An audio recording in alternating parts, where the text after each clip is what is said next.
تو لوگوں نے سوچنا شروع کیا کہ یہ تیز ہوتا ہے اور کچھ دیر بعد جا کے سلو ہوتا ہے، تو یہاں کہیں کوئی اور آبجیکٹ تو نہیں ہے جو اس کو کھینچتا ہے جب یہ دور اس کو روکنے کی کوشش کر رہا ہوتا ہے. تو لوگوں نے وہ مزید ایک اور سیارہ ڈسکور کرنا چاہا. تو جب پہلے دن جنوری کو ایک ایسٹرونومر تھے، میتھمیٹیشین بھی، پیازی نے 3 انچ کی ٹیلیسکوپ سے ایک گھبرا رہے ڈسکور کیا. وہ اس کو کامیٹ ہی کہہ رہے تھے، حالانکہ ان کے اپنے دل میں تھا کہ یہ ہو سکتا ہے پلانٹ ہی ہو. اس کو پلانٹ ہی کہا گیا. اور اس کے بعد 1802 میں ایک آبجیکٹ اسی طرح کا ملا، 1804 میں ایک آبجیکٹ ملا، 1807 میں ایک آبجیکٹ ملا. یہ 4 آبجیکٹس ملے اور ان کو پلانٹس ہی کہا گیا. خاص بات اس میں جو تھی کسی حد تک ٹربلنگ، کہ ان سب کا جو فاصلہ ہے سورج سے وہ تقریباً ایک جیسا ہے. یہ آپ دیکھ سکتے ہیں کہ جو فاصلہ ڈسٹنس ہے یہ ایک یونٹ ہے اے یو.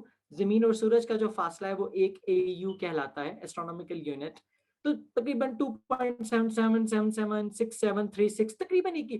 تو یہ تھوڑی سی ٹربلنگ بات تھی.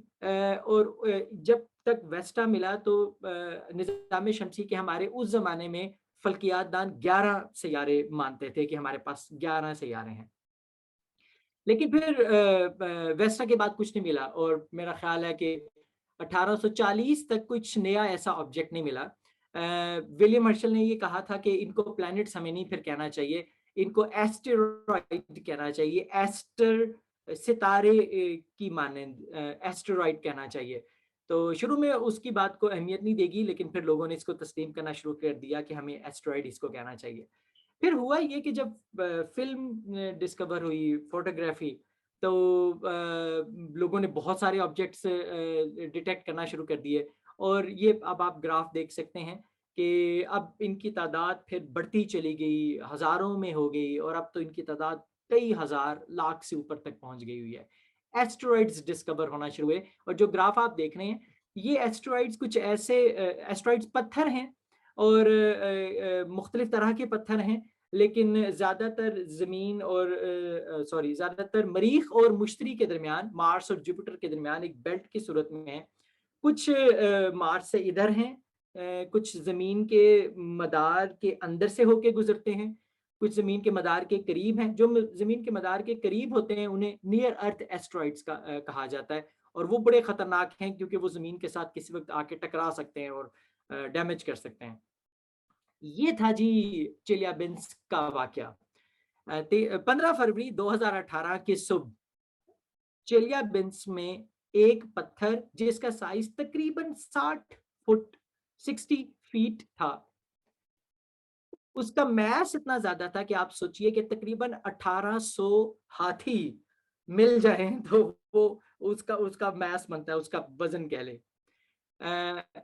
جس رفتار سے یہ داخل ہوا زمین کی فضا میں، یہ جو آپ کو اس کی لکیر نظر آ رہی ہے، اس کی انیشیل سپیڈ جو تھی وہ اتنی زیادہ تھی کہ لاہور میں آپ اگر مینارے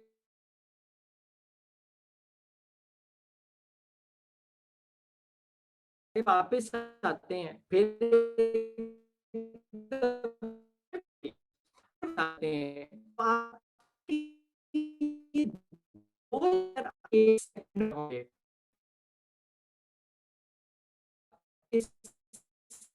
رفتار سے جائیں. زیادہ رفتار جب یہ پتھر ہوا میں داخل ہوا تو زمین کی ہوا نے اس کو روکنے کی کوشش کی، اور جب فضا اس کو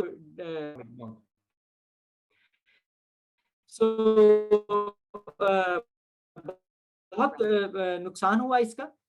اور اس طرح کے آبجیکٹ زمین پہ جگہ جگہ ہٹ ہوتے رہتے ہیں. یہ دیکھیے پاکستان کا اور انڈیا بھی اس میں آپ کو نظر آ رہا ہے. 1988 سے لے کر 2021 16 مئی تک پاکستان میں کوئی ایسا فائر بال اتنے بڑے سائز کا بولائٹ جسے کہتے ہیں نہیں ہوا. ڈائناسورز اسی وجہ سے ختم ہوئے تھے جی.